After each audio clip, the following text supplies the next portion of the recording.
Assalamualaikum warahmatullahi wabarakatuh.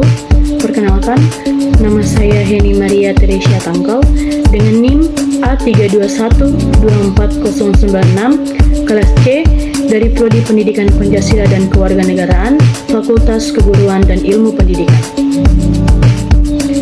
Baik, saya akan menjelaskan sedikit mengenai mata kuliah pengantar hukum Indonesia dengan dosen pengampu Bapak Dr. Hasdin SPD MPD.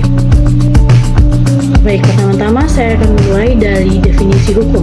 Definisi hukum itu merupakan permulaan suatu pelajaran sehingga ini sangat bermanfaat karena mulai saat itu diberikan suatu pengertian atau pemahaman dasar pada orang yang baru mulai pelajaran ini pada suatu disiplin ilmu atau hukum.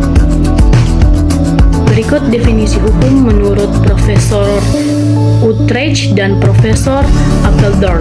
Yang pertama, menurut Profesor Utrecht, hukum merupakan himpunan petunjuk hidup atau perintah dan larangan yang mengatur tata tertib di dalam masyarakat.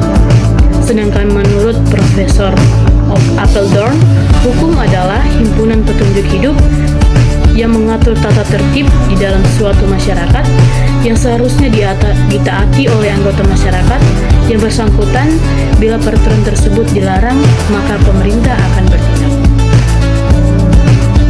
Baik, berikutnya saya akan memberikan sedikit pemahaman mengenai pengantar hukum Indonesia. Yang pertama, pengantar hukum Indonesia adalah hukum dasar untuk mengatur kepelajaran yang lebih lanjut. Yang kedua, pengantar hukum Indonesia adalah ilmu pengetahuan yang menjelaskan tentang hukum yang berlaku di Indonesia secara keseluruhan. Yang ketiga, pengantar hukum Indonesia adalah ilmu pengetahuan yang membantu kita untuk mengetahui perbuatan atau tindakan manakah yang melawan hukum dan bagaimana kedudukan seseorang dalam masyarakat, apakah kewajibannya dan wewenangnya berdasarkan hukum di Indonesia. Berikut ada tujuan hukum. Yang pertama yaitu hukum mengatur pergaulan hidup manusia secara damai.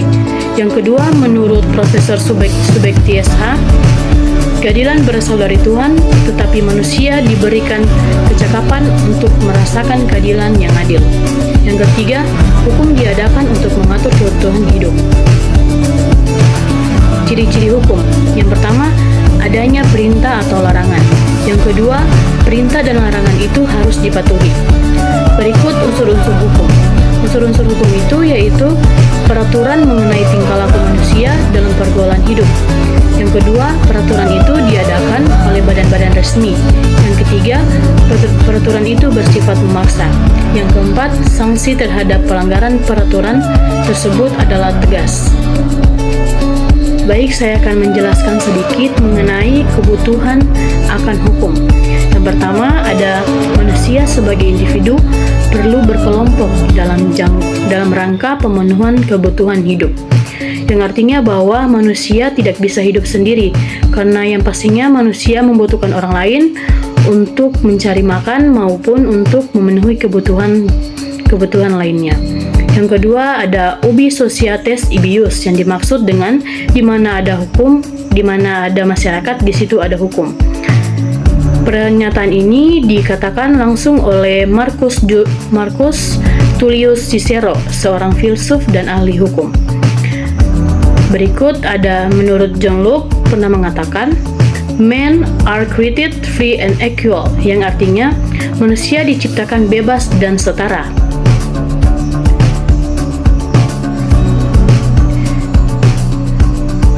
Dan Aristoteles mengatakan manusia itu adalah zoon politikon, yang artinya manusia itu sebagai makhluk pada dasarnya selalu ingin bergaul dan berkumpul dengan sesamanya. Yang terakhir, menurut Thomas Hobbes mengatakan bahwa Homo homini hubus bellum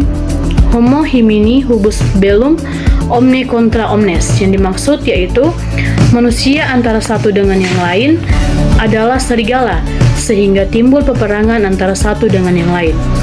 Maka dari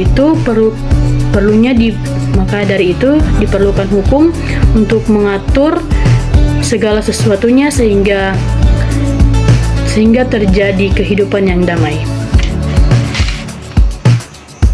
Baik, yang terakhir ada definisi tata hukum.